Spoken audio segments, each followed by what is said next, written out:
The classic face-off arrives in an emotional vacuum rather than as an earned catharsis. The big fight never feels like a payoff. This is one of the most incoherent movies I have ever seen, and the most oddly assaultive I can remember. It's just as lifeless as you feared. It shouldn't be this hard to make a good giant monster movie, but for Hollywood at least, it remains the stuff of legend.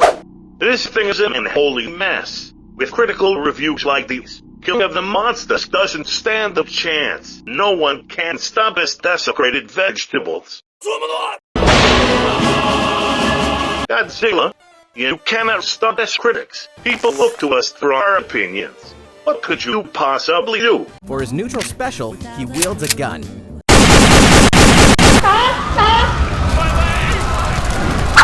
It doesn't matter.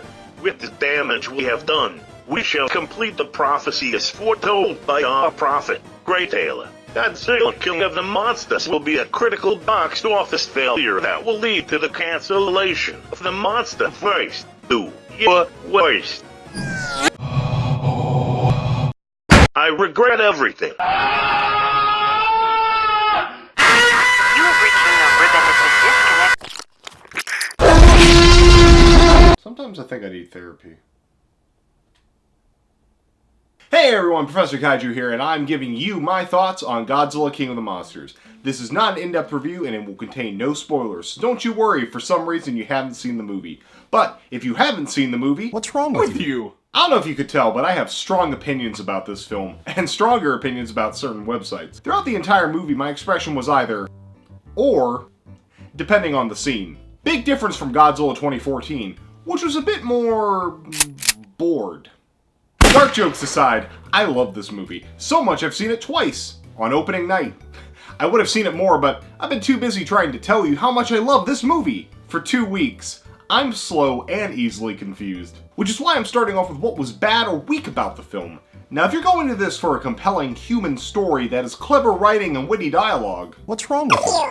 now that's not to say I hate the story. I actually enjoyed it for the most part. The main family we focus on and the other human elements are okay and serviceable. Unfortunately, there's no standout actors like Bryan Cranston from 2014, but instead they kind of spread around the talent. Kyle Chandler playing the father did a good job throughout, and Millie Bobby Brown was just wonderful, though they didn't give her as much to do as I originally thought they would. Charles Dance, or Tywin Lannister, who plays the quote-unquote villain, was fine, but again, just not given a lot to do. However, Ken Watanabe reprising his role as Dr. Serizawa did an excellent job, especially since they gave him a bigger role to play this time round, and for me at least, he finally earned the name of Dr. Serizawa. What a coincidence, since all of the background characters earned the name of background. And it's mostly due to the writing. It's not the worst in the world, mostly standard blockbuster fare, but I wish they had spent more time developing the script and less time interrupting something interesting to explain to you what you just saw. My god, sometimes it feels like this is what the movie executives think their audiences are like. Plus the jokes are, oh my god, Zilla. Oh yeah, that's why I remember him, and try to forget him every day. Again, I don't think all the comedy is bad, but some of it feels rough. Please stop. But despite all of that negativity, the reason why I still feel a compulsion to see this movie at least 2 more times is the insane Mothra action. I didn't think that joke through.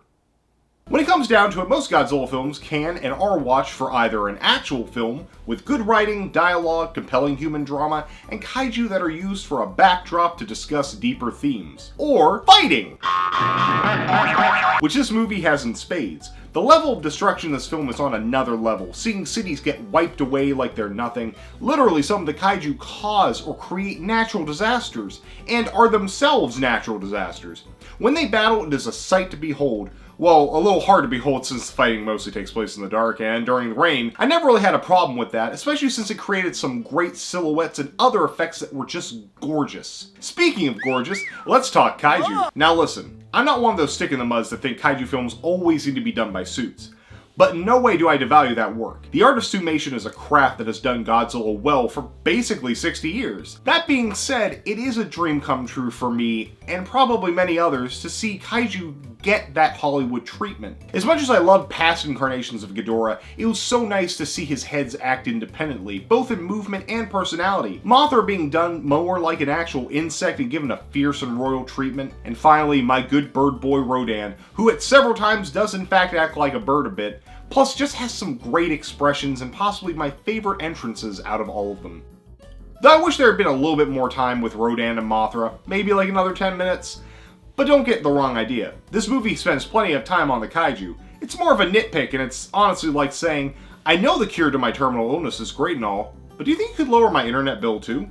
Also, before I forget, again, this is definitely the first time I've recorded this, what? What would any good action movie be without a good score? Mediocre. Which is why the music to King of the Monsters helps elevate it above the rest. They take the original Godzilla Mothra themes and modernize them with some extra twists thrown in. Something I wish 2014 or even Shin Godzilla had done. Plus it gets loads of original music that are bombastic and make you feel like you're watching gods duke it out for the fate of mankind. All of this done by composer Bear McCreary. Bear McCreary? More like Bear my children, please. In summary, King of the Monsters is a Godzilla film I think a lot of the fans have been wanting ever since the first American film in 1998. It comes off as a love letter to the old school Godzilla brawl films that so many of us grew up off as kids. It's bursting at the seams with kaiju versus kaiju action that's sure to enthrall and entertain you. As of right now, I'd say it's the best Godzilla action movie to date, but that opinion may change with time and multiple viewings. And if you haven't viewed it yet, please do. You're doing yourself and Godzilla a disservice if you don't. And don't worry about those critical reviews. Watch it and form your own opinion. But please, don't go around harassing others about it. Whether you loved it, or hated it, or thought it was neat, you're entitled to that. Just don't be a dick about it. And if you happen to feel anything other than complete disdain for Godzilla vs. Mechagodzilla 2, that's okay too. They're very close to a cure for you. Anyway, this has been Professor Kaiju, and I'll see you at some point.